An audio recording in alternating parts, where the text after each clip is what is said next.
Tell us Coast to Coast with Kyle from California and Ruthie from Florida. Hey Ruthie, how's Florida today? What's going on nationally far exceeds anything happening in Florida. Let's start. Tell me about Kane. What happened? He withdrew Saturday.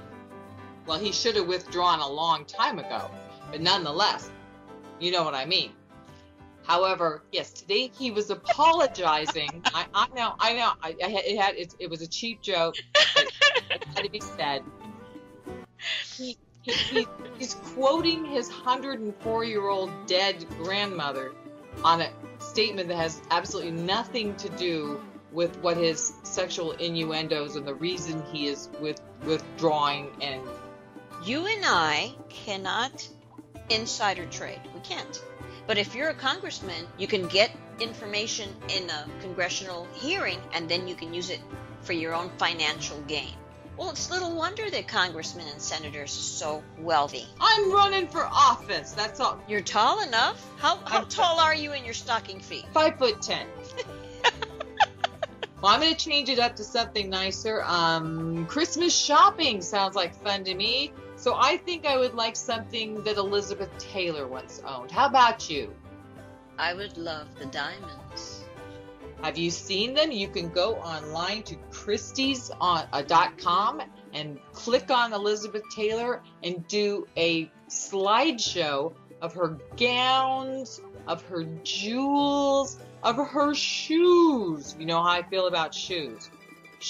You name it, and the gowns are just divine. The jewels, everything from the Cleopatra period to her little simple 35-carat diamonds just for day wear. My gosh. And there are things you can bid on right now that are less than $2,000. So you can right now start bidding on those things that are the more simple things. For many of us, this economy's put us in kind of a tight spot. Well, my slight connection to Elizabeth Taylor is not to Elizabeth Taylor herself, but her dresser, her couturier. Ooh. That was Vicky Teal. And she traveled with Elizabeth and Elizabeth's husbands for more than 20 years. She would design dresses for her, and she actually says, I'm quoting her, her name is Vicky Teal, and she's a dress designer. In fact, do you remember that famous, beautiful red dress in Pretty Woman? Oh, worn yes. by Julia Roberts? Yes. Yes. That's a Vicky Teal creation. Wow.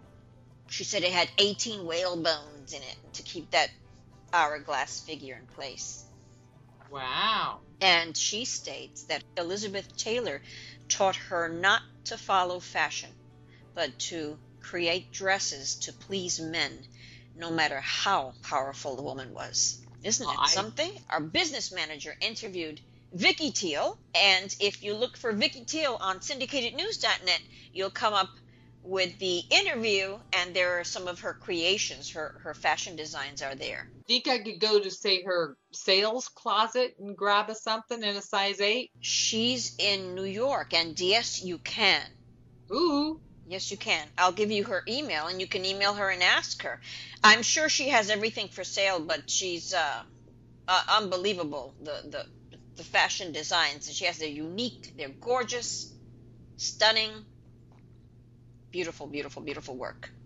But I need the low-end stuff because, Ruthie, I don't know about you, but in this economy, it's pretty challenging. And my family, well, we're going to start enjoying the spirit of the season itself more than normal. I know what you mean, and I know that it's rough for everybody, everywhere. Yeah, it is. However, something that's inexpensive, a musical gospel choir cure. What that is global, but not gloomy. What is it? Well, it is a choir from Tanzania in Africa, simply thrilling, full of hope. It sounds like a Christmas album. It really does. Are those the Maasai? It is. It's a CD from the hearts and souls of truly some of the most economically poor people on the planet who are evidently richer in spirit, love, and talent than many of us. And you can hear it in the music. And they are a choir, I think, to rival the Vienna Boys and the Mormon Tabernacle choirs. And we're going to have to play it. We're going to have to make that available. And I want people to notice the production was done by a friend of John McEwen's. His name is C.S. And they did this in an airport warehouse donated by the Flying Medical Service in Tanzania. It has a creaky roof. Have you ever seen chicken egg crates? Yes, of course. When you see the videotape, you will see in back of the choir egg crates, and that's the insulation that's used to create the sound that inside this to buffer the sound, because otherwise you would hear the goat herds, the donkeys going past, and the cows, because the Maasai tribe have many cows, so you can hear that in the background. So they kept having to deal with that. But CS has given us an interview that we will be playing and giving us more information on that. I think we have that on our website as well, don't we? Yes, we do. With this music, and it's absolutely marvelous. 99 cents a song or $8.99 for the album.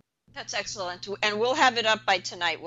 We have it up on World Music. If you go to syndicatednews.net and you go to John McEwen, under John McEwen Americana Music, you will find one menu button that reads World Music, and that's where the Maasai choir is. That's where you'll find it, and you'll be able to purchase it right there. Beautiful voices of a normal choir. Again, I hate to be the bearer of bad news, but I'm bringing you from good news and some nicety to bring you back to the points that I wanted to cover, and one of them, again, is Craigslist. What happened there? Well, do you remember, Ruthie, when you told me I should buy a television and check out Craigslist? Absolutely. And I said, I'm not going to do that.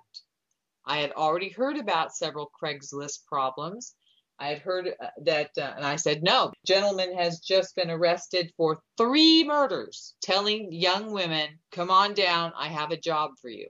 So these ladies that are hoping to find employment, and again, in these difficult times, and lose their lives on Craigslist. Yes, didn't buy the TV, no. But frankly, Craigslist is now the method that we use to communicate, and it's our free, I would say, classified ad system used globally. It replaces the typical advertising programs that one would pay for in newspapers. While I'm obviously enjoying the life in Cyberland, I still like to see an occasional newspaper. Would feel safer going that way on some things, depending on who it is and what it is. Well, then important.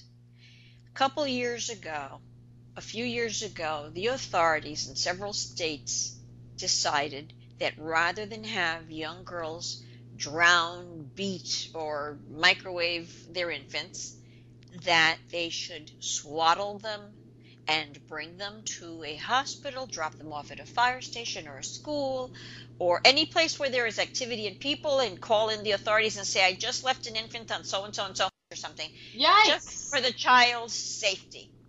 But they didn't know that mothers would take that seriously, and they brought kids as old as 16 and dropped them off in hospitals and schools and fire stations. So they stopped talking about that. But we've got to go back and talk about that, because when a young mother has made it clear, and she's made it clear, if she's dumped a child somewhere, she's made it clear she doesn't want to parent. And a young girl, you can't force it. And when you force it, you're going to create all sorts of long-term damage, because these kids don't want to be parenting. They really don't. They just got pregnant, but they don't want to parent. Well, there are legal alternatives to many different things, and I'm sorry that... That's Jimmy. Give me 1 second. Jimmy? Terrific. I'm recording with Kyle right now. I'm talking Niners in a minute, pal. She's going to be talking about the Niners in a minute. Go Niners! You there? Yes, we're here. Okay. Okay, everybody, we're being visited by Jimmy Church, who said to me this weekend, oh, very, very, on the side, oh, yes, I'm going to the Jingle Ball. And I go online, and the party's being live streamed. Can you imagine? So you know what we did. We put it on the front page. And I swear I saw Jimmy Church at least twice going by the camera. Huh? That was some other fat guy. You didn't look bad at all. And stop being self-effacing, because that forces me to say something complimentary. We all I think you're cute, Jimmy. We all think you're cute. very, very, very handsome. We all think you're cute.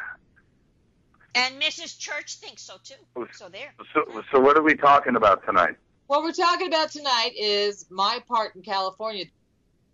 Jimmy? Okay, and don't hurt each other when you get on the air. Don't. Well, maybe a little. You got a cute ding-a-ling there. I know. You do. I like it. I can't wait. So you want to talk about those shoes? Talk to me about those Olsen shoes. Boy with a boy with an E at the end of it. These are so sizzling. I went into J.C. Penney's just to pick up a thing or two. Couldn't help myself. I was drawn like a moth to a flame to the shoe department, and I see a pair. Hang on a minute. I just started to talk about shoes, and next thing, there's a man there. You there? Yes, We're here. Okay. We're here. Okay, everybody, we're being visited by Jimmy Church, who said to me this weekend, oh, very, very, on the side, oh, yes, I'm going to the Jingle Ball. And I go online, and the party's being live streamed. Can you imagine? So you know what we did. We put it on the front page. And I swear I saw Jimmy Church at least twice going by the camera. Huh? That was some other fat guy. You didn't look bad at all. And stop being self-effacing, because that forces me to say something complimentary. We all think you're cute, Jimmy. We all think you're cute. Very, very, very We all handsome. think you're cute. And Mrs. Church thinks so too. So there. So what are we talking about tonight? What we're talking about tonight is my part in California. This is Kyle from California. I got to enjoy Sunday watching Candlestick Park and the 49ers clinch the NFC Western title, shaming the St. Louis Rams, shaming them 26-0. Woo! Woo! One of two teams to have clinched, the other being Green Bay. And I've got to say, it's what, if I can just jump in, nobody out there in the sports world gave the 49ers their due in the media all season long. And as soon as they were 8-2 and then 9-2 and looking like they were positively going to clinch, suddenly they were the media darlings. Oh, and I'm sorry, Jimmy. Not we folks here near San Francisco. We knew it all along. Absolutely. And all of the listeners that I have up there in San Francisco were constantly complimenting me about how I was behind the 49ers all season and Jim Harbaugh. I believe that he was going to come in and he had essentially the same team that Mike Singletary had. But I just felt that Harbaugh was going to go in there and straighten Alex Smith out. I always had faith in Alex. And get that team where they needed to be. But 10-2, at what point does everybody stop and say, and not in San Francisco, but around the country, and say that the 49ers are for real? Because I believe that they are. Well, I like to take personal credit for it because people have been calling me for eternities asking if I was suiting up again for the game because my name is Kyle Williams and I am in, So, yes, I suited up, and you saw how Kyle Williams did in the game, right? I was fabulous. I was astonishing. I want you to say one thing up there to all of your friends in San Francisco. I brought this up on the air last month, and I got a million responses. It's how Jim Harbaugh is related to Bill Paxton. I think they were separated at birth. And if you take another look at Jim Harbaugh, you will see the resemblance to Bill Paxton. I think it's hysterical. I think they were separated at birth. I think the DNA is closer than we think. I want to talk about Sandusky because you had called here and you gave me some research. I did it and I got a good result. And they gave me a phone number for you to call, and I left it in your YouTube email. Yes, I did. I did receive it. We're talking about Jonathan Luna, who is another DA, murdered, stabbed. I've read some reports 32 times, other reports 30, and his possible connections. And I don't want to say anything without facts being based here. There may have been a connection to the Second Mile, and there's a connection back to Ray Gricar, who is the missing DA in the Sandusky case. And I just want to say this for anybody that's everybody that's listening right now. I'm an entertainer. I'm a sports guy. I'm a sportscaster. I went to school for sportscasting. This journalistic side that I've had to take, an investigative reporter type of journalist, is not what I do. But this has been dropped in our laps here. And my sports show has always been fun, a little anger management, interesting subjects, but nothing quite like this. And I don't know what turn this case is going to take next. So I'm talking about Sandusky. And now today, I don't know if you guys have heard, but now the Red Sox have had a child sex abuse case that has been ongoing since 2002, where the Red Sox had to settle with 7 children in the state of Florida. I'm proud to say that we interviewed Jeff Anderson last year.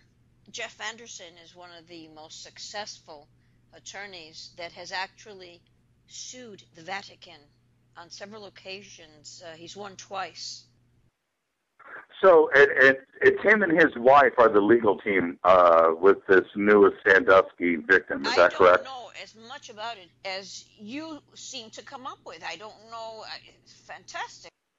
My show, just like anybody that's on the internet, is worldwide. I am just as big in Prague and Tokyo and London as I am here in Los Angeles. So I get stuff from listeners all day long. And normally it's about some secret trade that's going on in Major League Baseball. Guess what? Manny Ramirez is coming to Los Angeles from Boston. It's stuff like that. But it was a tip-off from one of the listeners that sent me the Sandusky grand jury indictment originally back on November 4th. And ever since then, that YouTube video went viral. But ever since then, my email box is full every day from different names and dates and listeners telling me to go and check out this guy. Go and check out this guy. Have you heard about this? With no end in sight. We're getting real news. And what I'd like to say about all the sex scandals is, and again, this is Kyle. Yes. We can't seem to be able to stop the pedophiles. I just hope that talking about it, making it public enough, we get the kids with the knowledge that it is safe to talk about it before it goes 10, 20 years. If they can talk about it when they're 6 and 7, if they can start sharing in a safe way to stop these guys, because I can't think of any other way to do it. Well, I said 2 weeks ago on my show that for anybody that's out there thinking that these victims are talking now because of money, doesn't get it. I had a situation. I wasn't sexually abused. I was not. But I did have a situation when I was 15 years old where I was talked into a guy's car. And I knew I shouldn't get in this car. But I did. I got into the car. He wanted directions to go somewhere. Wanted to find the new post office. He was new in town. He had a whole story. And I bought the story. I get in the car, and to make a long story short, this guy leaned over and he was acting like he was getting something out of the glove compartment and put his elbow between my legs. up against my crotch. And I pushed him off of me and almost hit him, and I didn't. But my best friend's mom was out in her front yard watering the lawn. She saw me in this car, and she yells out, "Jimmy, what's going on?" Startled the guy. I get out of the car. I walk past her and walk straight into her house, right in the front door. And she's just like, "What is going on?" So she comes in the house, and she says, "Jimmy, what's going on?" I said, "Nothing." "Well, what was going on in that car? Who was that guy?" Nothing. I kept that to myself until the radio show. Until you were an adult. I never told my parents. I never told my friends. I didn't go to the police. I didn't go to the school principal. The school principal, my best friend, was his dad, and somebody who I knew really well. I didn't go to him. I didn't tell anybody. I was embarrassed. I was stupid. I did a stupid thing and I didn't want everybody to know how stupid I was. Right. So I'm just saying out loud to everybody, and that's why I told the story on the show. You have to understand why these kids don't say anything. I know from experience, firsthand, why I didn't say a thing. Okay? And that's it. And I have full understanding for anybody that wouldn't have said anything to anybody ever. Didn't myself. If you would have known, if you would have heard time and again that these things happen and that you would be safe and not humiliated and not made fun of, if you would have had a safe place to be able to report this, you might. You know, and when you're a child, there's one thing that all children understand, and we as adults have to understand about children, which is children are intimidated by adults. And it's very easy for an adult to point at a child and go, "He's lying." And the child doesn't want to hear that. He said, it's my word against his. And that for that very reason, most children would never say anything because they don't want to be called liars. And so that's why I didn't say anything. And I certainly didn't want to be called stupid. And you don't want to have them go, "Well, you know what? It's your mistake. Don't ever do that again. It was your mistake for getting in the car." And a child doesn't want to hear that. And I know that I didn't want to hear it, and I kept it to myself. Hopefully teachers that are being trained in this kind of incident, hopefully parents that are caring and more involved, who have a more of a dialogue with their kids, can make them feel safer so that they can say these things, because that's the only way it's going to stop. Jimmy, I think you should come on Jill Ageezy's and family court Judge Michelle Lawrence's show. It's on every other Wednesday. I think you should come on and explain the sports side of child abuse, because it seems like an awful lot of pedophiles hang around the Catholic Church. It gives them full access, and they do it in the schools. Wherever the kids congregate, that's where they'll be. Maybe they would like to hear it from a male's point of view. Well, there was another story that popped up. It kind of went under the radar, but the 1984 United States gymnastics coach team in the 1984 Olympics, I don't have his name right now in front of me. I'm in the studio. I could dig it up, but nonetheless, he was just kicked off the Olympic team. His name has been taken off the Hall of Fame for the Olympics. I read that. Yes, because of him abusing and inappropriately touching two 14-year-old gymnasts on that 1984 Olympic team. And so does all of this tie together? Well, what I think, and Kyle, this addresses what you just said, Sure. I think the parents now need to sit down and absolutely be made aware of, who is with your children. Right. And these coaches that are out there, is it, I said it today on today's show, what's the worst job in America right now to have? The worst one, being a coach of children. Every parent now is looking at coaches a little bit differently than they did last month. Another thing, as long as I have you on the air, I would love to, that's just about bad guys in sports.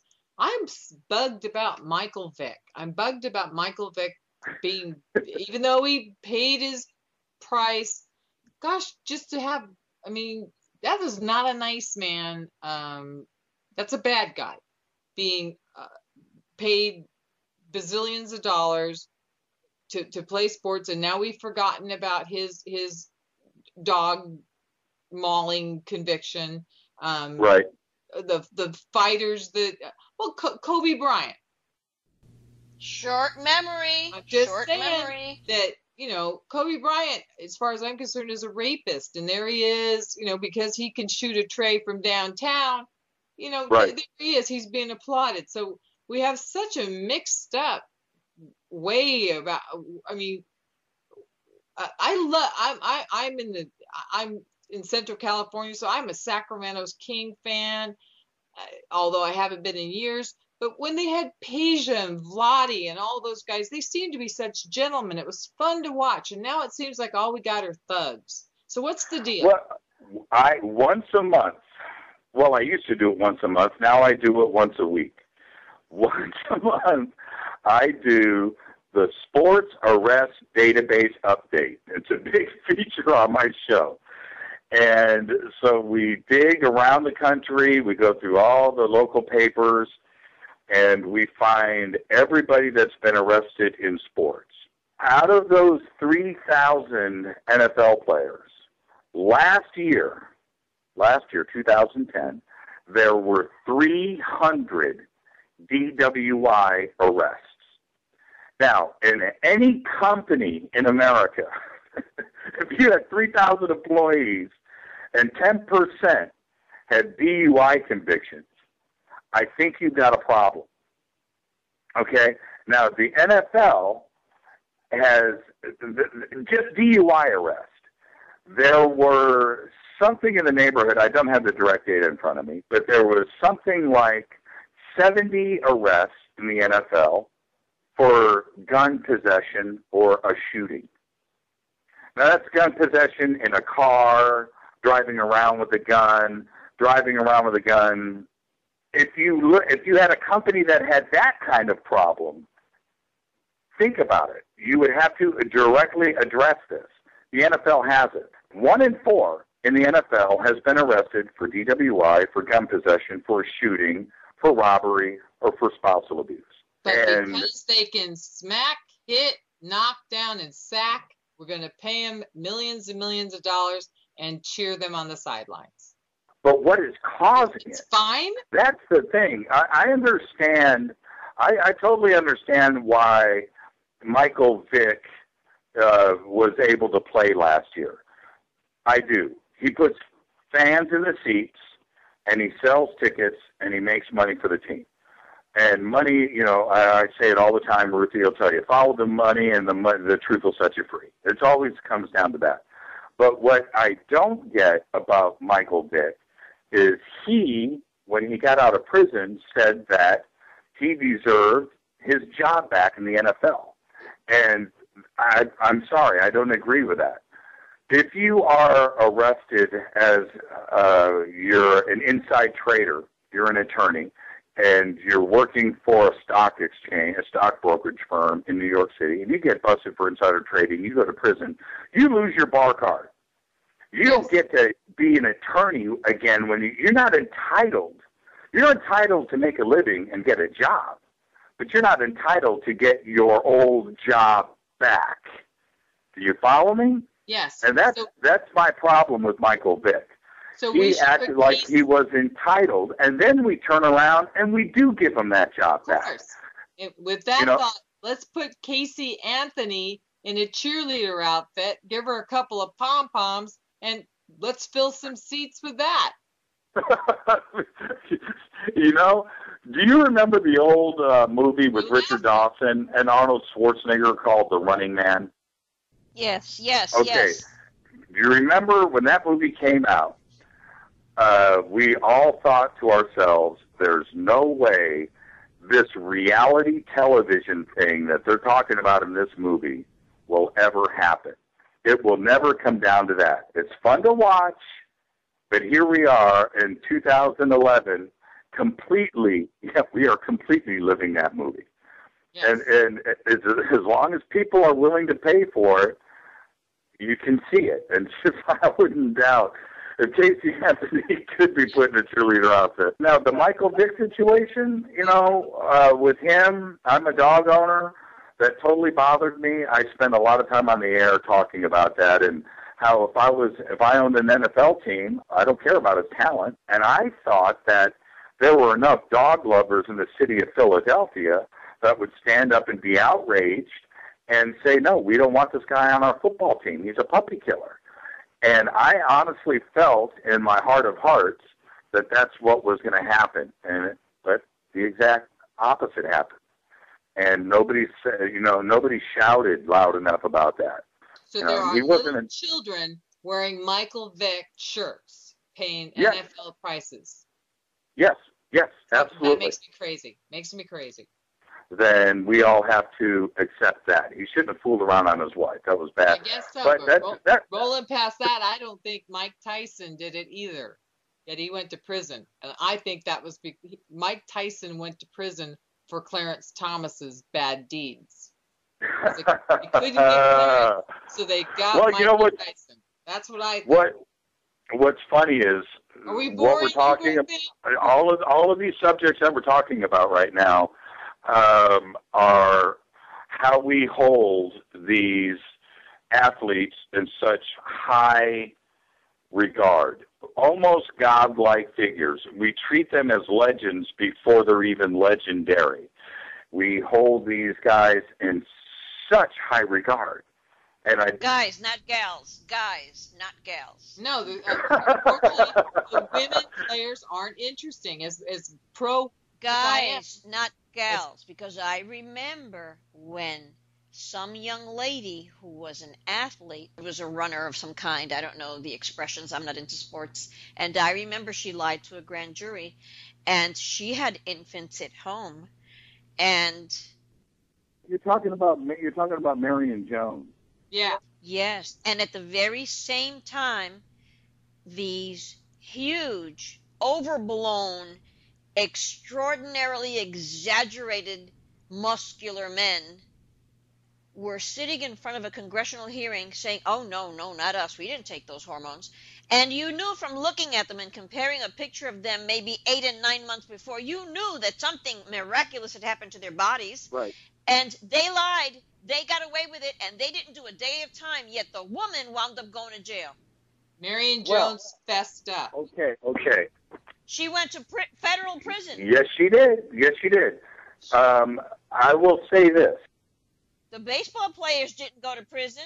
It's not over for Roger Clemens. His original trial was declared a mistrial, but they're retrying him for perjuring himself in front of Congress. And Barry Bonds' trial is going on right now in San Francisco. So that trial isn't over. If they're airing it, we'll put it on the front page. I don't know. Kyle, are they airing that trial up there? I'm not seeing it or hearing anything about it. Nothing. Right. It's all quiet on the Western Front. Right. The situation with the perjuring with Marion Jones, she wasn't a scapegoat. She went out on the limb and perjured herself not only in front of Congress, but also on television in a couple of interviews talking about what she had said to Congress. That's why she went to prison. And let's talk about perjury. When I've witnessed actual court trials, or I've watched them say in a film, and I hear the attorney say, "You're committing perjury." You don't think attorneys lie? Everybody lies. Judges lie. Attorneys lie. People lie all day long. Right. How indignant they behave. Perjury. Like that's going to stop people from lying. It doesn't stop a lawyer from lying. So why do they expect a civilian, a person who's not an attorney or a judge, to not lie? You know? Right. Yes. This is a child-friendly show. Case. Right. Commit perjury where it comes to my behind. Just saying. Well, like, I'm just well, saying. this word perjury, where does the perjury start and stop? Do you believe the original story that went to the police No, absolutely not. 10, 15 years ago? And in a variety of different cases. Do you believe what they said to the grand jury? Or do you believe what they're telling their friends post-haste after the grand jury report has been released? For that magic 8-ball toy where you shook that little black ball up and the answer was always maybe? Or Right. It's kind of that. I think you just need to go into the courtroom with your magic 8-ball. Okay, ladies, listen. Can you close with us on some kind of lovely holiday kind of note? Well, you got to get busy. Hang up the phone and get busy on those lights. All right, I've got Charlie Scheckman, my producer, calling Ruthie, so let me jump over to Charlie. You guys have a great night. Thanks for the conversation, and let's do it again next week. Go Niner! We going to wrap this thing up? Yes, we can. We might as well. Because I've got Portuguese soupish I smell in the background. And I wanted to say that Ileana Douglas and John McEwen had a lovely interview where we welcomed her to syndicatednews.net and promised to keep her on the front page, front and center. Not in some back page where she has to share space with other people. And the most important of all, did folks notice how adorable our pictures are? Didn't you think how cute we are? I thought everybody was adorable. I did. I was particular to you and I, though. Because I can say that because I'm not in charge, but I was talking about the girls. They were with the glamour shots, quite stunning, and John with his headset on, and you know who we have to throw up there? I took my own picture. I held my hands out with the camera. That's very nice. A do-it-yourself. Very nice, and we've got to throw Dr. McGuire up there. We're waiting for him. He's got an interview soon. He's lining them up. We're gonna throw him. Gotta get him on the front page. This is Ruthie from Central Florida. And this is Kyle from California. And we're coast to coast.